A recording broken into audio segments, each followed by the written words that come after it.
Hello and welcome to Center Ice Cardcast, your one-stop podcast shop for all things hockey cards. My name is Eric Andrews, also known in the hobby as Hammerhawks, and I'm joined by my co-host and fellow hobbyist Aaron Goldstein, better known as Crease Collector. And as you guys see, also joining us today is a very special guest, Travis Cooper. Travis, thanks so much for joining us. How are you doing today? Good. Glad to be here and be on the podcast. Absolutely. We're happy to have you and talk about a pretty mega accomplishment, as we'll get into later. But as we often start shows, we'll start off with some mail. So Aaron, I will turn the floor over to you. Awesome. So this first one is a fun one, Travis. I'm not sure if you've heard of these ones, but I'm sure you have. This is from, it's nothing too crazy, but just, in the holiday spirit, got a 99 2000 Pacific Revolution Christmas ornaments card of Curtis Joseph. I saw this card from a Cujo collector posted on Instagram, and I picked up the Belfour last year, and I'm like, you know what? I really love these cards. Like it's so 90s, like it's insane. So I'm like, yeah, that's an easy pickup for me. So nothing too crazy, but just it's awesome. It's definitely going to be going on the Christmas tree this week. And Travis, I'm sorry that I have to subject you to this, but I'm not sure how much you know about our collecting backgrounds or anything. But this next pickup is it's pretty huge for me and probably me alone, aside from maybe the guy himself. But for those who don't know, I have like a side collection of a guy by the name of Mike Mole, goaltender, OHL kind of legend, guy from, the reality show Making the Cut way back in the day. He had a cup of coffee or two with the Islanders way back when, and he was also my goalie coach during the 2010-11 season. So I started kind of like a side collection of his, and I've been slowly picking up the last few that I needed. And finally, that quest has now come to an end with the 0809 Artifacts Rookie Gold Spectrum out of 5. So hard to kind of see there, but again, not too many people would be worried about this card, but for me, it's the last non-1 of 1 that I needed to complete his collection. So 34 out of 34 cards, not much, but there's a couple of rare ones in there. So I just had to show you this. I kind of was grabbing this before we came on the pod, but I put these all in a binder, and this is the rest of the rainbow here. So including the 1 of 1 there, as you can see. And I just pulled this out, but there was a sticky note that I left here in way back in 2011, the final one that I needed. So I can finally cross this off the list. So that was my big one. So, I mean, again, a lot of people would be like, well, why are you collecting these cards? Who is that guy? But it's a whale for me, and finally completes the collection and completes that sweet Artifacts rainbow. So Eric, I know you collected, still collect Hjalmarsson, and I know he had the same rookie year. So I know you have this card and many others in your collection. So I just thought you got a kick out of that. So yeah, that's fantastic. It's a super nice design, and the Gold Spectrum parallel in particular was very visually appealing with that gold rainbow foil. So huge congrats to you. That's awesome to be able to officially cross off that collection, so to speak. I know you'll still chase the 1 of 1s, but yeah, that is super, super cool. So big time congrats on that. I don't know if you have anything else to I share. literally have nothing else. That was it. So like, there's nothing else more to say about a card like this. So it means much, a lot to me, but other people, I don't know. But hey, Travis, have you ever heard of Mike Mole? Just curious. I have not heard Okay, of him. that's No. okay.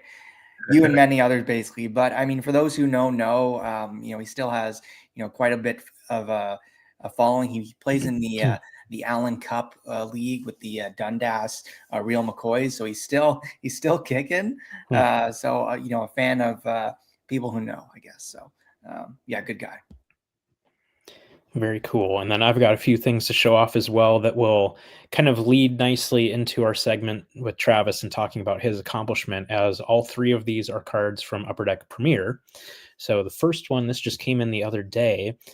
First time I'd seen a copy of it, so I was really happy to acquire it for what I felt was a pretty fair price. From 22-23 Premier, a neckline card out of 3 of my guy, Jacob Slavin. Oh, nice. Those are really, really nice cards. Awesome. Well, I love the design too. I love the purple. I know it probably doesn't fit on a lot of cards, but for me, that's pretty sweet. Yeah, definitely a visually appealing card there. And I'd never owned a neckline piece before, so it's just a kind of a cool piece of memorabilia you don't see every day. So that's the first one. Definitely not we'll put it this way. The next two are much more on brand for the rest of what we'll be talking about here. So the next one up, these are both from 24-25 Upper Deck Premier. This one is a Mega Patch chest logo of Jacob Slavin as well. Dude, that's sick. starting to get into the stuff that Travis can appreciate here. Yeah, so. like I was gonna say, I think Travis really loves this card. Oh, just a feeling, right? Yeah. Just a feeling. That's fantastic. Love the Mega Patch sets. They're just amazing. Oh, so good. Yeah, and this is definitely a cool piece. It's from the black jersey that they have, and the gray at the top there is part of the stick, and then obviously part of the top of the two hurricane flags on the logo. So just a pretty cool piece there. And then the last one, which is my favorite of the three, I think understandably so, also a Mega Patch, but this one is a shoulder logo piece numbered out of 4. Oh, nice. Dang, dude, that's awesome. I mean, some people might not like it, like the black on the black logo, but I mean, just like, come on, it's so cool. Like that murdered outlook, love it. So good. I love Premier. Yes, I think we all do. So that's awesome. Yeah, I agree, though. I think, and we've talked about it before, that kind of monochromatic look on those jerseys does make for some pretty cool patches in person. They don't always scan well or photograph well, but in person they are really slick cards. So I was glad to be able to find one and pick it up for, it was a pretty penny, but given the rarity and the quality of the piece, it was definitely a worthwhile pickup. So enough about us. You guys are here to hear about Mr. Travis Cooper and his awesome accomplishment that he finished off recently. So Travis, why don't you just start off by kind of introducing yourself a little bit, maybe tell us where you're from and what you collect and how you got into the hobby. Well, I'm a collector from a small town in Scugog, Ontario. I collected all growing up and kind of got away from it in the 2000s. And then around 2015, I bought a box and I was hooked again for life. That's awesome. Like, were you going for the whole McDavid chase, like everybody else at the time, or just happened to be that year? It just happened to be that year. Okay. I was just looking for a hobby to kind of cure some boredom, and I actually started out going to Walmart and I bought one of those mystery boxes that they used to sell way back in the day. Yeah. And that kind of got the itch going again for it. That's great. Did you collect much growing up at all? Like certain players or just random stuff? It was just random stuff growing up. And then I actually remember my stuff ended up at my grandparents' house. And I remember they were asking me, what do you want me to do with this? And I remember saying, you can just throw them out. It's all good with me. Okay. Who knows what was in there? I know there was a good Pokemon collection from when it first came out, and I regret to this day telling them to throw them all out. Yeah. But a lot of the Topps Chrome Pokemon that I know ended up in the garbage, and just kills me to think what it was worth getting thrown out. But well, yeah. I mean, if it makes you feel any better, I had a similar situation with Pokemon as well. So there's always that what if, and I'm sure you and many others like us had the same thing. Because I mean, growing up, Pokemon was just Pokemon, right? It wasn't what it was today. Same could be said about a lot of hobbies. So definitely not alone in that. I'll just leave it at that. But that's really cool. So you bought a box in 2015, and I guess your love of the hobby kind of continued on from there. Yeah. And how did you get into collecting what you collect now, or more specifically, mega patches? So I remember just seeing a post of a Mega Patch and thinking, wow, that's awesome. And then I found the Facebook group Mega Patch Maniacs and saw that there was people that were trying to complete them. And I just thought it was awesome, especially because they're game used, where not a lot of stuff nowadays, it's player worn, they say on the back, right? Yeah. So I don't know. The 1 year that Premiere came out, I was like, all right, I'm going to try this. I was going for Dahlin rookies, actually, and on a release day, I got an Eichel, and I was like, well, I guess this is the player I'm going to chase for it. Yeah. So. That's great. We were talking about this a little bit before we went live, but I believe you're the first guy ever, like in the hobby, and there have been many, many people across all the different years of Premiere who have tried to complete a full, yeah, there it is, Eric, just put it up on the screen, a full game used, chess logo of a single player. It's been done, many times with multiple players, but to see it done with a single player of the same release, I don't think that's ever been done before, ever. I think you're the first guy. So that's a pretty incredible accomplishment, and kind of why we wanted to kind of bring you on, is just kind of just sharing that awesome moment with you. So congrats on that. Did you know that you were the first guy to do this, or had any inkling, when you were getting close, or anything like that?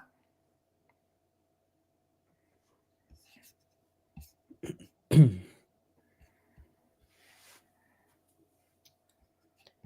think he might have frozen. He might have froze out, but that's okay. So yeah, he's the first guy to do it, and just what an incredible accomplishment there. So that is awesome. I think he got dropped there, but that's all right. So that is awesome. I particularly love the I can't really see the numbering on it, but the oh, there he is. Sorry He's about back. that. All good. So all town rural. oh, it's all good. It's all good.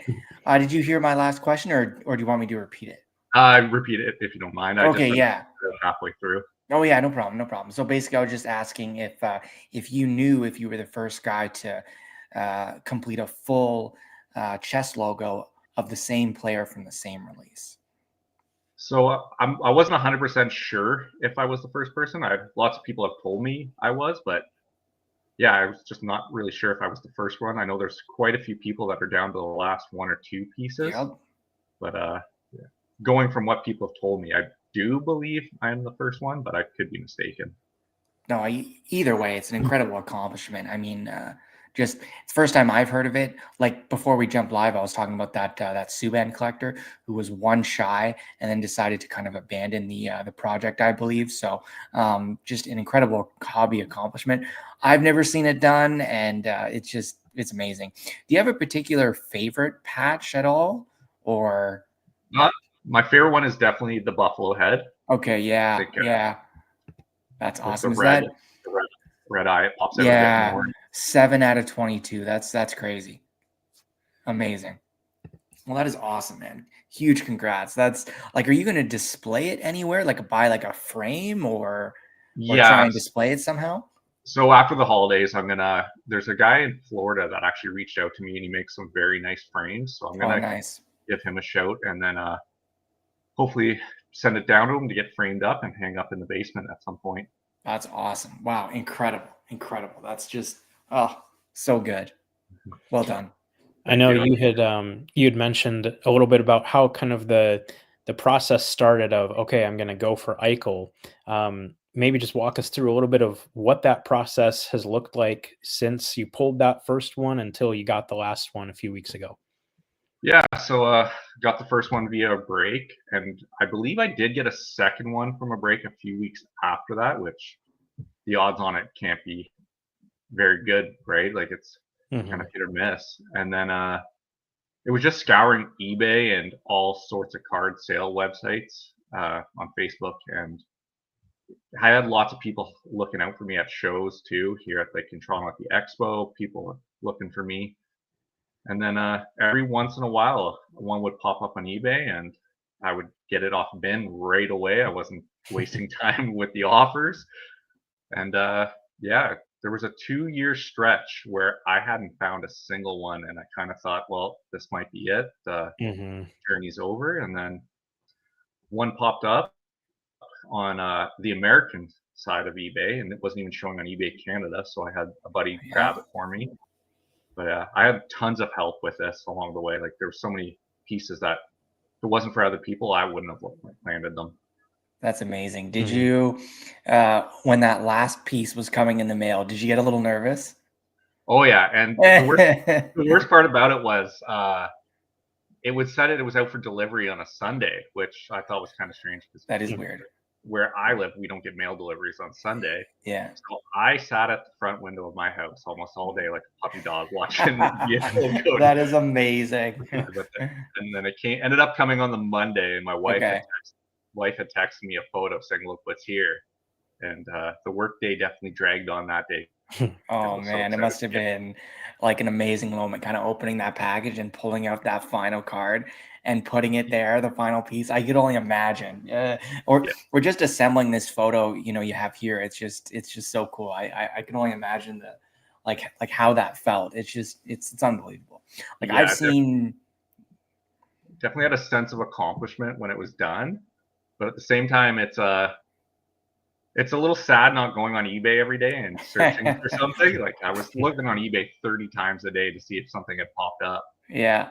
Now it's just on to another card journey, I guess. Yeah, I mean, you got to go for another. Do you think you would attempt, knowing what you went through completing this, do you think you would attempt another chess logo, or just kind of go on collecting Eichel or someone else? I think I'm going to start chasing some rainbows. I don't know if I'll do another chess patch just because of how long it took. And yeah, I like the Black Diamond jumbos as well. Yeah. So I've been thinking about maybe getting one of those for every team. Thinking that would look cool in the basement enough. But yeah, at this moment, I'm not sure what the next chase is going to be. But yeah, definitely going to stick with Eichel, I think, for a while on some pieces. 100%. I mean, you have a really good head start here, so that's fantastic. Yeah, I was just gonna say. I mean, I've seen runs of 5 completed, seen runs of 10. Of a particular card, but 22 cards. Like I've never seen that done. Like mega patch aside, like just 22 cards in a single run. Like that is just it's unheard of. It's absolutely insane. I probably repeated myself many times already during this episode, but it's just like the insanity of it to me. It blows my mind, really. I mean, I just brought in like a Mike Mole card, so clearly anything will blow my mind, but it really is really cool. So congrats on that, man. Thanks. I appreciate it. And, one thing I've said, I think on our show in the past and to other mega patch collectors and stuff is, you can make so much progress toward doing one. I mean, I'm 3 away on one of Hjalmarsson's chess logos myself, but what makes your accomplishment so impressive and so difficult is all it takes is one. Yeah. Absolutely. So, I mean, even for you, you had 21 for a while, and who knows where the last one is. So, it really is amazing. Just the fact that all 22 of them even surfaced publicly, let alone being able to actually acquire each and every one of them. So why don't you, and this is not to pump my tires whatsoever, because 99% of this was Chris's doing, but why don't you share the story of the last piece for those who aren't familiar with it? So I was at work. I want to say it was like a Monday or Tuesday, and I was absolutely swamped. And I guess the last patch had appeared on eBay, and my phone was just buzzing with messages and stuff, but I was so swamped that I couldn't look at it. I got home and saw about 30 Twitter messages, Facebook messages. I was like, oh, what's going on? Like something big has happened. And I looked, and the first thing I seen was a post from my buddy Rory who said, it's on eBay, go get it. So immediately got on eBay and noticed it wasn't up for sale anymore. Oh, no. a bit of panic set in, thinking, okay, somebody scooped it and they're going to try to take me for a run on paying for the last piece.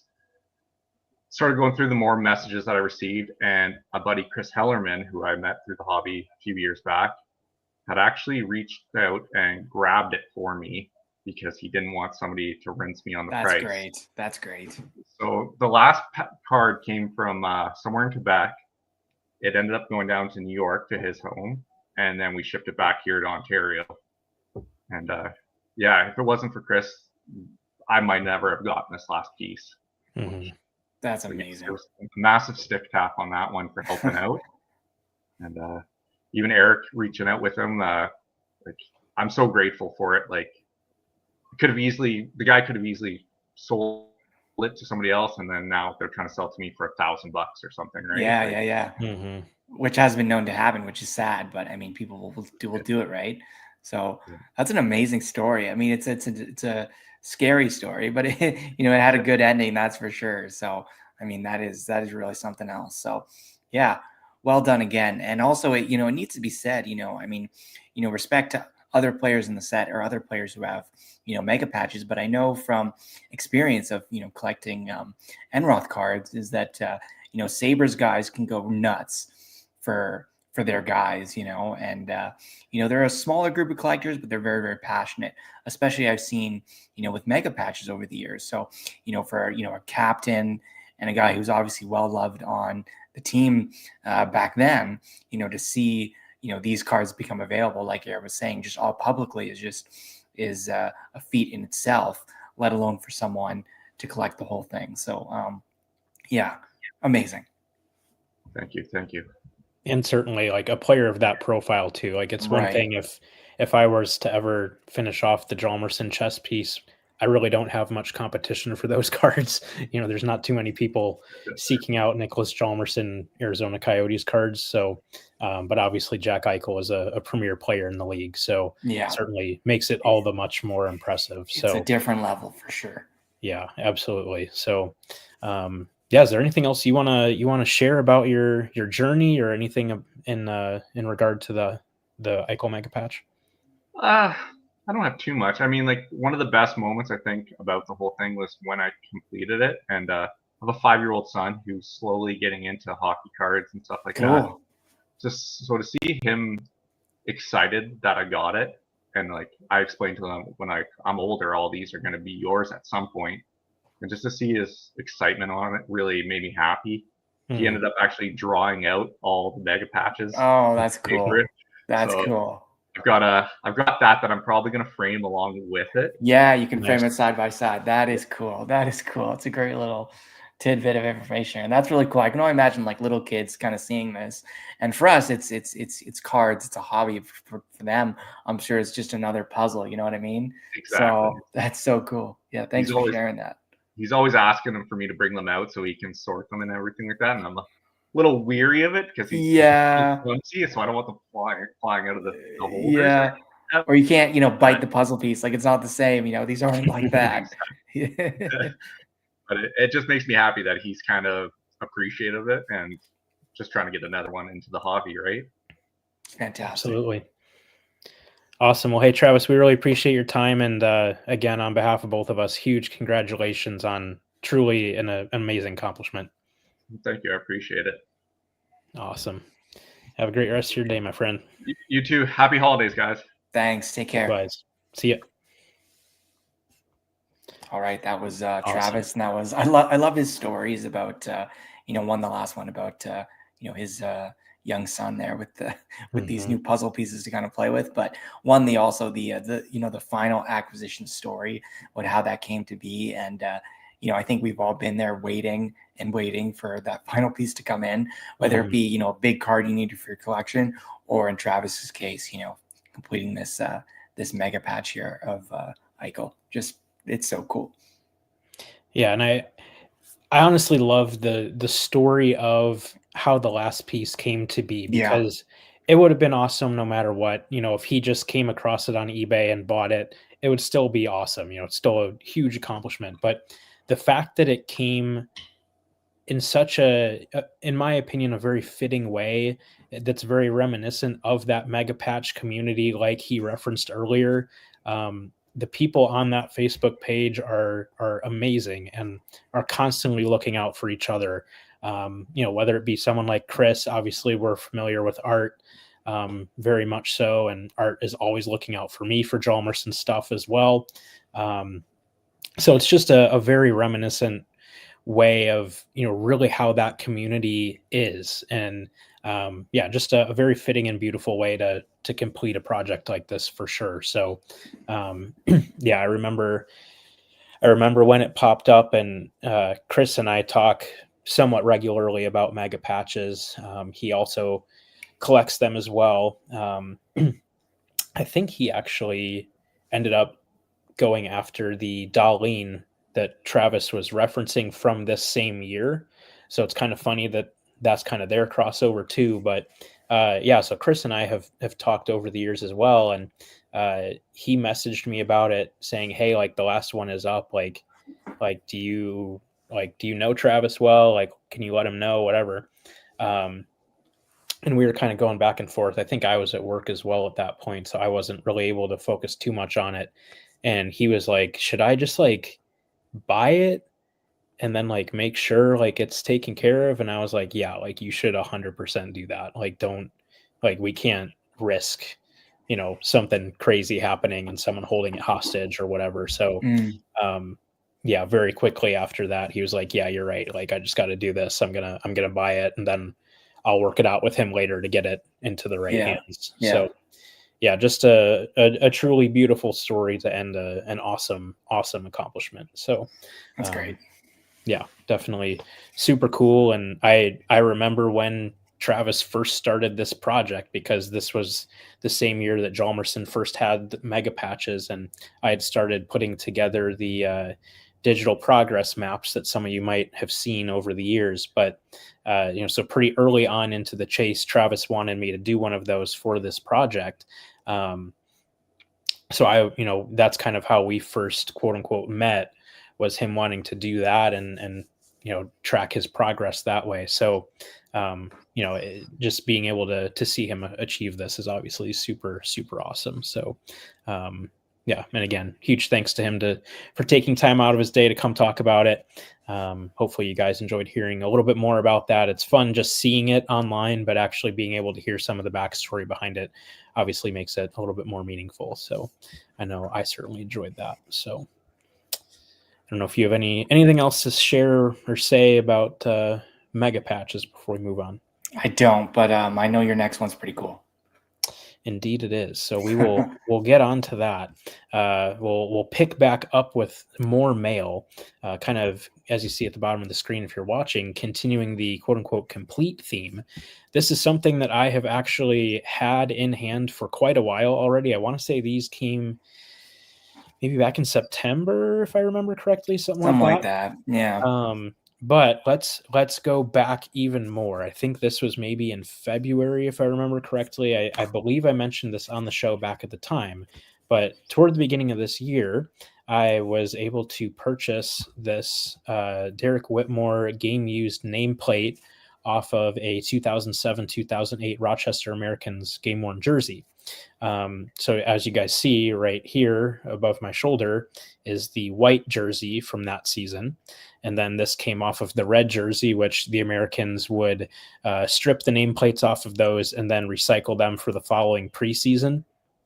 So the jersey itself does not actually exist anymore in its original state, or potentially at all. Those jerseys wouldn't really pop up too often. So who knows whatever happened to that jersey specifically, but an Americans collector and Sabres collector was able to buy this off of the team because he always wanted to get a Derek Whitmore jersey. And they said, hey, we don't have any, but we have this nameplate. Would you want that?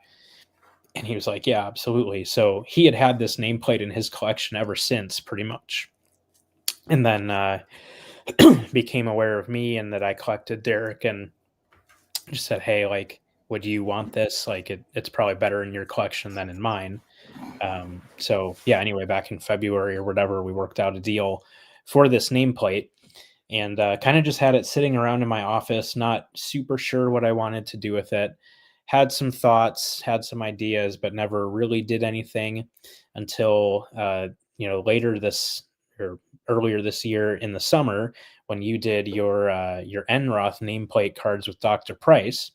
Um, that kind of made me say, okay, like I have thought of doing this. Like, let me look into it a little bit more. So reached out to Dr. Price. He was receptive to doing it. So ended up mailing the nameplate actually out to LA to his daughter because she was then about to go up to Canada. Okay, yeah, that's right. So I mailed it to his daughter out in That's LA. cool. She brought it on the trip up to Ontario to Brian, and then he turned it into a full set of Look at Derek that. Whitmore nameplate letter cards. It's So fantastic. I love the design too. yes, yep, and it's Back the from same. 2017, 18, something like that. Yes, it's the exact same design as what your Enroth letters are. It's kind of I can zoom in a little bit. It's a little bit hard to really appreciate the design from this far out, but I'll zoom in on the eye because you can see most of the Mhm. design there. But you've got obviously the player photo in the top, and then kind of a more muted version of the same photo in the background as well. It's super hard to see, but there is like a jersey material pattern in the I love background that. as well, I love which is that. really cool. So yeah, and then I also asked Brian to hand sign the backs of each of the cards Notice as that. well. That's awesome. I don't think I noticed that before. Looks great. So just a nice little added touch there to kind of personalize it that much more. But obviously just really cool to have. But what's really meaningful is he had never had any memorabilia cards before. So these are the first and only Derek Whitmore memorabilia cards out there. So yeah, and they obviously turned out awesome. And yeah, obviously Brian always does an awesome job making cards, and these were certainly no different. And I know I certainly appreciate the nameplate much more in this state than in its original form when it was just essentially a piece of fabric. So I know some people would say, well, you probably should have left it, and I understand that too, but I don't know, it just feels a lot cooler and more significant when they're kind of in cards instead. So Yeah, I mean, I guess there's a difference between the game used crowd mhm. and the card crowd. I mean, I know they both kind of have their own place, but I mean, I know they also kind of combine. A lot of card collectors collect jerseys, and Mhm. vice versa. More jersey guys collect cards sometimes. So I can definitely see both sides, but I mean, for me, as more of a card guy for sure, like getting these placed inside cards, it's so cool. You get to add the picture there. It has like a full story to tell, instead of just the nameplate on its own. It's fantastic. And yeah, very well done there by Dr. Price. And I think around the same time, we talked about this. I don't know if you had the idea previously, but I remember saying, like, you should think about getting that Whitmore nameplate inside cards. And you'd probably already thought of it, I'm sure, but it's really cool to finally see it come full circle, back when we were talking about it to now having this full amazing. It's a big nameplate too. Mhm. Finally all done up, and looks fantastic. Yeah, absolutely. And one thing I asked for Christmas that I'm 99.9999999% sure that I'll get is one of those custom holders that That's has nice. has spots for 8 cards. So the plan is that these will go into that holder so they can all be displayed together rather than actually I'll grab it right now. I have them sitting here on my desk right now. They're literally just sitting in the box Oh that yeah. he sent them in, Mm-hmm. just because I knew like, well, I'll be getting that eventually, whether as a present or if I just buy it myself. So Do I they didn't want have? to go through the hassle of putting them in top loaders or in one touches Yeah. just to take them back out. So I was gonna say, okay, so like, does the frame have room for like a magnet holder, or is it just the card it's space? essentially there's like slots in it that's like think of how a one touch is like it has the recessed area for the card Oh yeah, and you just okay, like put it in there. So that's that's how cool. it Okay, works. because I've seen it both ways, where there's enough room to kind of insert, a top loader or insert a full magnet holder. I've seen Mhm. kind of both ways to do it, but yeah, that's really cool. That's Yeah. awesome. So Can't wait to see that. essentially think of this one as kind of like an 8-card one-touch holder. Yeah, exactly. Okay. No, that's cool. Once you maybe, I'm not going to guarantee it, but once you maybe receive this kind of shadow box, you got to show it off on the pod for sure. Yeah. That's if you get it, because there's still that 0.0001 chance that you might not receive it. So, well, of course, family members have been saying, "Hey, like, what's your Christmas list?" Blah blah blah. So I want this. I know I had mentioned it to my wife a while back as an idea, either for her or for her parents. Yeah. And then my mom reached out saying, "Hey, like, we need your list. Like, let us know." So then I texted my wife. This is during the workday. So I said, "Hey, like, Yeah. you don't have to tell me, but like, if no one has gotten it, like, I want to tell my parents about it." And she just said something to the effect of, it was pretty clear, like, yep, like, it's already been already been well, so. after Christmas, you gotta show it off for sure. That's great. Yep. Awesome. So yeah, it was just a really cool, fun project, and obviously was very fun when the package arrived. I know I actually opened it up with you after we had recorded an episode, so you've been aware of these for whatever 2 or 3 months at this point, and kind of had just been waiting for the right time to show them off. There was kind of a little bit of a backlog of really nice cards that I'd acquired over the last few months, and wanted to space them out to give them their own spotlight, so to speak, rather than just dumping them all at once. Yeah. So, but this is the last of all of that stuff. So, obviously wanted to make sure I got it shown off this year still, since spoiler alert, these will be featured in my top 10, of course. So that'll be a fun episode.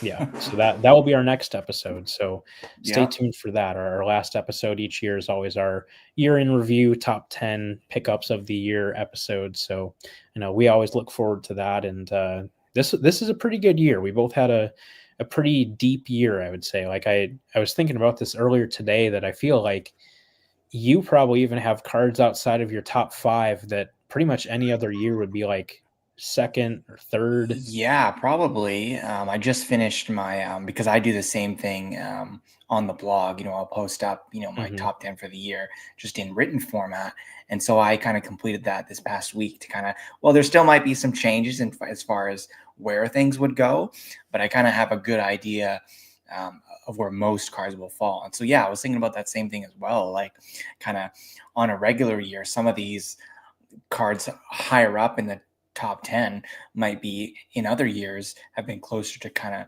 1, 2, or 3, right? So it's been that deep of a year. So it'll be a really fun episode. Yeah, absolutely. So just a really, really cool and meaningful piece for my collection. It was really cool just to have the nameplate at all, knowing that it was from a rookie year game worn jersey, and he only played, I think, like 6 games that season, because he was a college free agent signing at the end of the season. So really did not play very much at all. So the fact, being able to find the nameplate from the red jersey, and then obviously picking up the white jersey, both this year, kind of crazy enough, all these years later, super cool. And then obviously being able to turn the nameplate into these cards is super cool. And, I would say, as far as cards go, certainly the highlight of my Derek PC. So, obviously have printing plates and stuff like that, but this is certainly a next level type of thing for sure. So, there's that. And then we will finish off the episode talking about Black Friday. Obviously just happened a few weeks ago. So, I call it my LCS. It's actually in the St. Louis suburbs. My wife's family is in St. Louis, and there's a really good shop out there that I've been going to for a number of years now. And they always have really, really good deals on Black Friday, whether it be, discounts on single cards, but especially on unopened boxes, which is, really kind of the fun thing to see every year, what they might have for what prices. So, this year was no different. So ended up spending probably like 3.5 hours at the shop on Black Friday, which is the longest that I ever had. It's like a dream at a card shop. A dream, So man. it was a lot of fun, but they had quite a few very solid deals on boxes, but what was really fun too is they actually took their bargain bin box area and marked everything in those down to $1. And if it was already $1, then it went down to 50 cents, but most things being $1. So, which is really cool because there's a lot of, pretty decent stuff in there, cards that are certainly worth, $2, $3, $4, $5. So if you can get those down to $1, great. It was crazy busy. Like when I got there probably maybe a half an hour after they opened, and like you could barely even move. And they just within the last year moved to a new location that is pretty substantial. So the fact that it was just absolutely jam packed was super cool, and tons of people digging through bargain boxes and all that. So that's kind of part of why I was there so long, is just to actually be able to get to the bargain boxes. Took probably, I don't know, 15, 20 minutes of waiting. And then they also, like, just in their kind of normal showcases, all of those cards were marked down as well. So looking through those, and it was just a really fun time. But then, spent probably a good couple hours just digging through all of their hockey bargain boxes, which was super fun. So, so I'll go through some of those pickups first. I ended up picking up, I want to say like 16 cards, maybe. I was gonna say, because I know you showed me a few, something like that. But how much did you pick up? Yeah, 16. That's awesome. That's quite the haul. Yeah, we'll see here. Actually, let me just count real quick. 2, 4, 6, 8, 10, 12, 14. Yeah, 16 that came out of the bargain boxes, and then one that came out of the showcase, which I'll show at the end. But Okay. so again, I'll just start with the kind of the quote unquote non-PC ones. These are ones that I saw that I was like, for $1, like that's a pretty good deal for $1. So these ones will all be available if you guys are interested, whether buying or trading. But again, for $1, I was like, I'm going to pick that up. So first one being a Kent Johnson Young Gun, which is fun because I know our buddy Rick is the one who took this photo of the card. So actually, in that regard, I'm going to keep this one. So I take that back. This is a PC card now. You got to write on the back, like, Rick took this photo. Yeah, knowing that Rick took that photo, actually, I'm going to keep it. So now we'll get into the ones that are available. First up, we have a 21-22 CHL SP Game Used jersey card of Sebastian Cossa. Okay, not bad. So you see the original sticker price of $4, which honestly, that was probably a fair to good price on this card anyway. But again, $1. It's a nice looking card. No brainer. Similarly, a 24-25 Upper Deck Ice Premier's Blue Parallel, numbered out of 399, also of Sebastian Cossa. I love your goalie pickups. So good. Yeah. So he actually has a pretty decent market. So again, that's a card that's probably more like a $10-ish card. So for $1, like, yep, thank you very much. Next one, kind of same thing, probably like a $10 or $15 card from 24-25 Black Diamond, a Rookie Gems out of 399 of Will Smith. There we go. So, yeah, and it was kind of funny. I know I was texting you as I was there, and it's like you'd kind of be going through and you'd be like, okay, like I think I'm about through. I think I'm good. But then you find something. But then you'd find something like this, and you're like, okay, like I'm back in it. Like, is this let's see what else box, I can find. So, yeah. So next one up from 10-11 Black Diamond. I know you'll like this one. A Black Diamond Rookie Gems of Sergei Bobrovsky. Ooh, that's nice. Yeah, that era was so awesome. I love seeing his rookie cards. Absolutely. So that's a great pickup. That's very underrated. I think with time, I know we don't talk about value too much, but I mean, with time, I think he'll go down as one of the best goalies to ever play. It's just awesome. Yeah. Great pickup. Love the design too.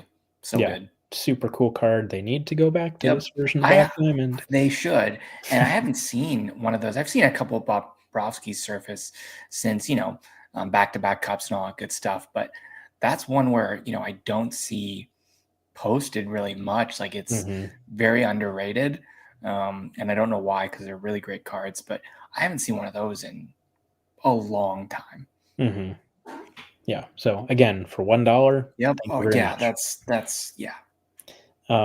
Next one, I think probably at one point in time, this being a bargain box type of card would have made sense, but this guy has really turned it on over the last couple of years and is one of the leading goal scorers in the NHL now.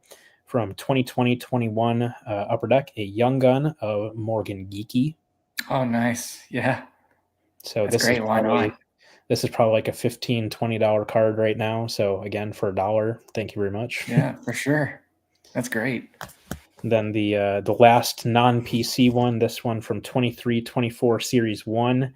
When I was flipping through and saw this, it was like an immediate, like, yep, buying that one for sure. Like, that is absolutely coming with me. A Silver Outburst Young Gun of Levi Marilainen. Oh, wow. Great looking cards. And yeah, that's so cool. What's with all the goalie pickups? That's definitely something I did not expect at all. But hey, that's awesome. It's good for me. It's entertaining. Yeah, absolutely. So again, another card that's like $15-$20 for Yeah, $1. I mean, why not? That's great. Yeah, You did so very definitely well.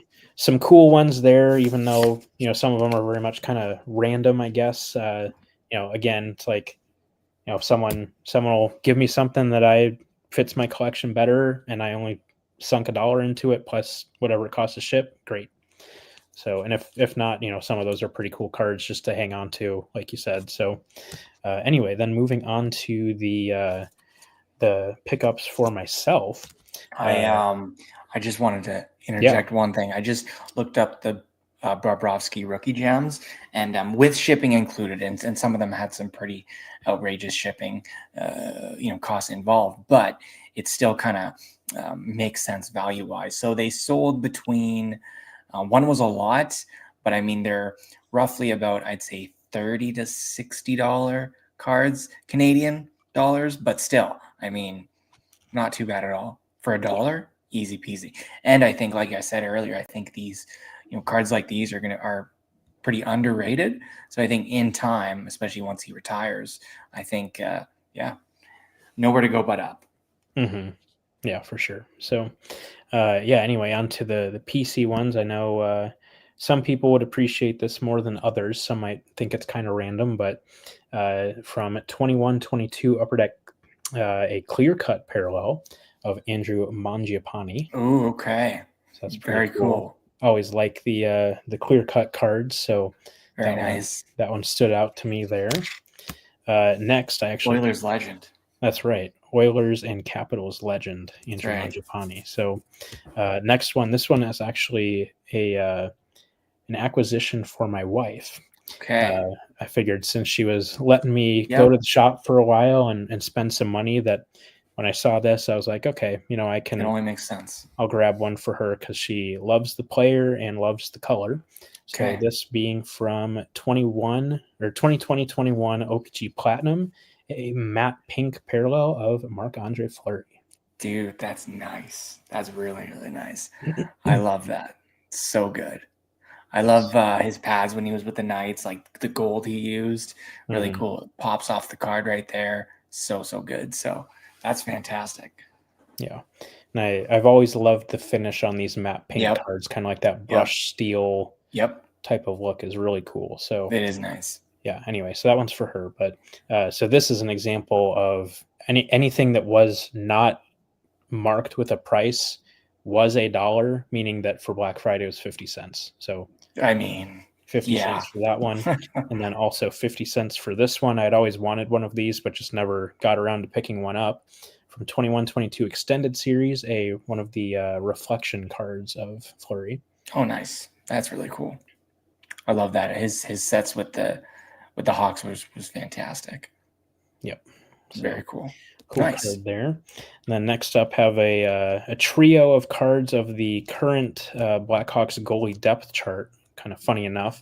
First one being from 21-22 Allure, one of the leopard parallels of Spencer Knight. Nice. That's really cool. Yeah. Super cool card. He's been just a gem for those guys this year. He's been very good. Yeah. Like one of the best goalies in the league. Yep.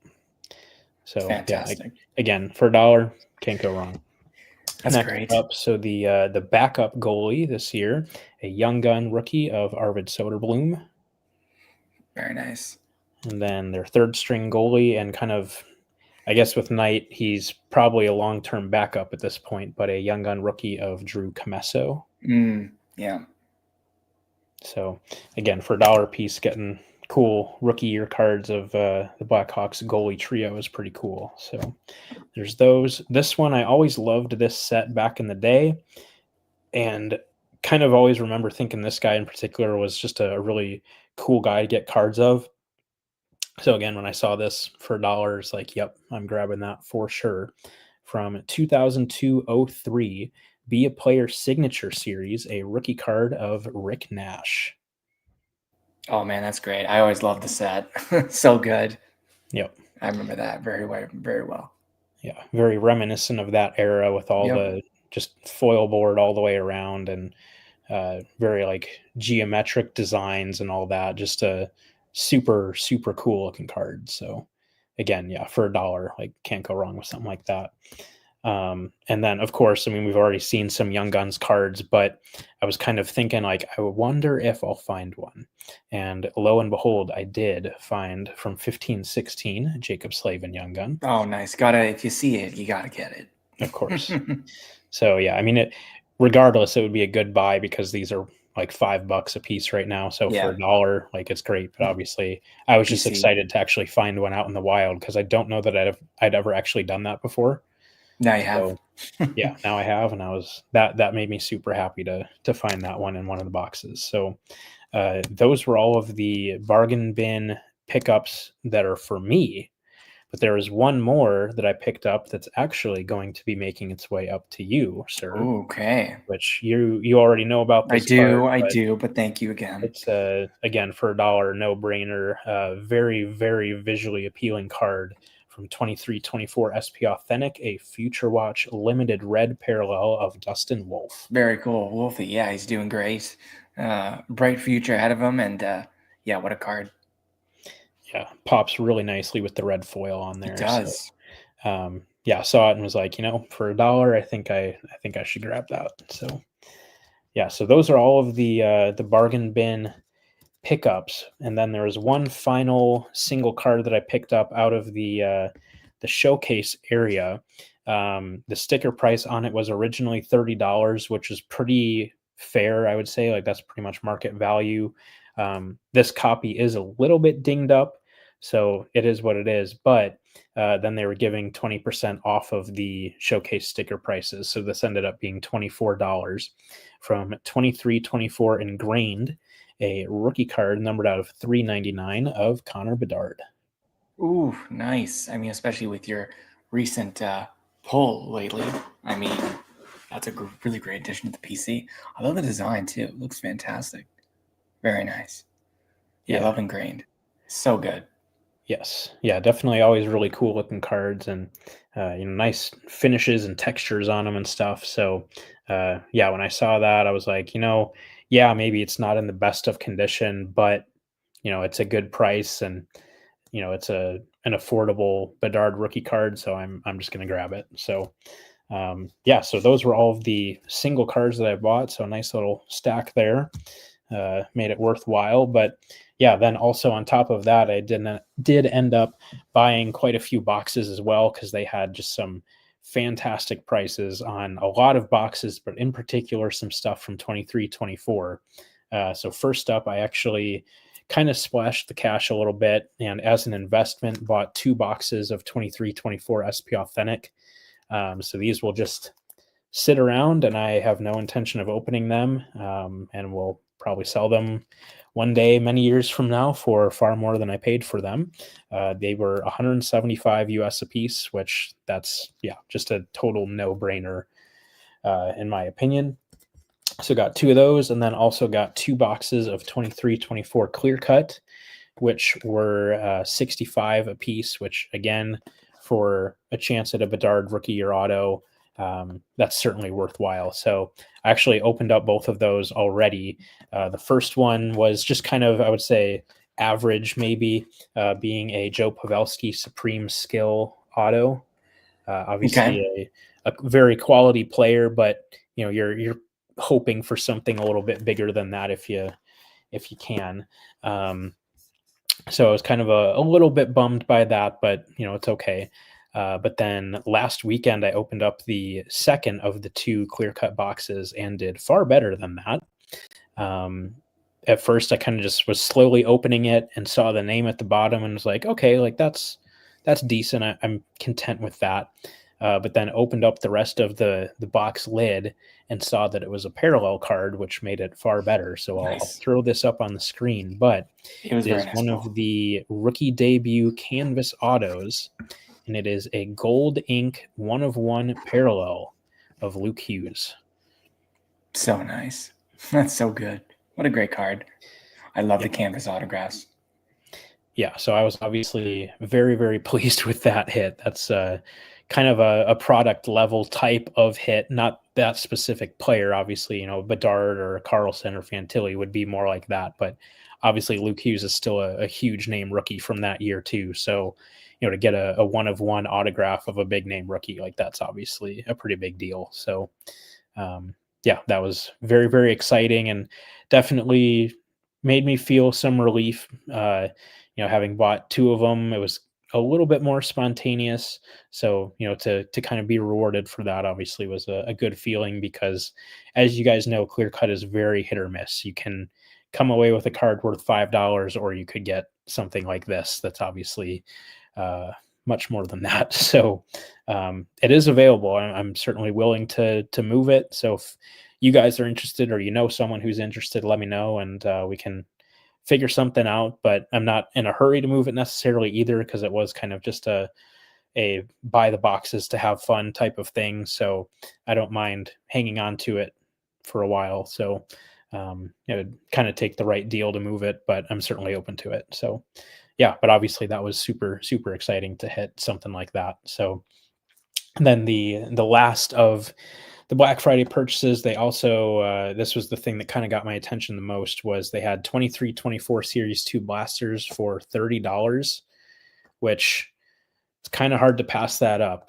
You generally get 2 Young Guns per blaster, so $30 at a shot at a Bedard Young Gun is obviously a pretty worthwhile purchase in my opinion. So I picked up 3 of those, opened 2 of them so far, and they did not go well at all. We'll just put it that way. Okay. Probably the best card out of the first 2 blasters was a Crosby PC Speckle parallel that's worth like $1. So yeah, did not go well, but this is the third and final one, so I figured why not open it up on the show and see if we can Good luck. hit a Bedard. Obviously a Carlson Young Gun would be a nice consolation, but of course we're going for the big guy, even though he did get hurt last night and it doesn't look great. So that's kind of a bummer. Looks like he might have dislocated a shoulder or something like that. So we'll see. They have not come out with an update on his status yet. He's not playing tonight, but obviously kind of seems like he might be out for a little bit. So hopefully that doesn't hurt his Olympic chances, but it could. So, but anyway, 4 packs of 23-24 Series 2.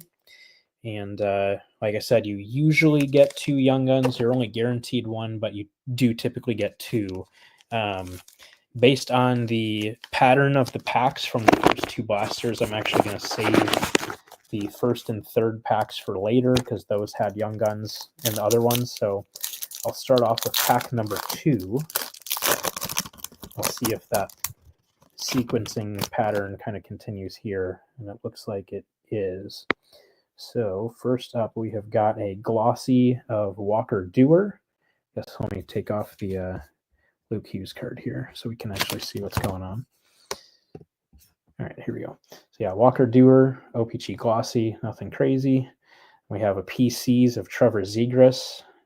These are very nice looking cards in person. They look really cool. They remind me of the old like Nintendo 64 games with the little ring around the player. Yeah, I thought they were really cool. I put together this full set, so they're pretty cool cards. And then I also put together this full set because these are also extremely nice cards in person with the texture on the cards, but a deep roots of Dylan Larkin. Great cards. So yeah, if you have, I know I've said it before, but if you have not picked up one of these Deep Roots cards, go find one of one of your favorite players because they're super, super cool with the just like the stock they use is like a really nice kind of like matte coated, smooth type of card. So it's just something you don't really see every day. So yeah, if you've got a player you like that has one of those cards, do yourself a favor and grab one because they are really cool. So that was pack number 2. We'll jump down to pack number 4, which should have a Dazzler's Green parallel, I believe. Let's see here. And that is the case. We have an OPC Glossy of Jason Robertson first. Then we have a Dazzler's Green of Nico Hischier. Nice. Always like those cards.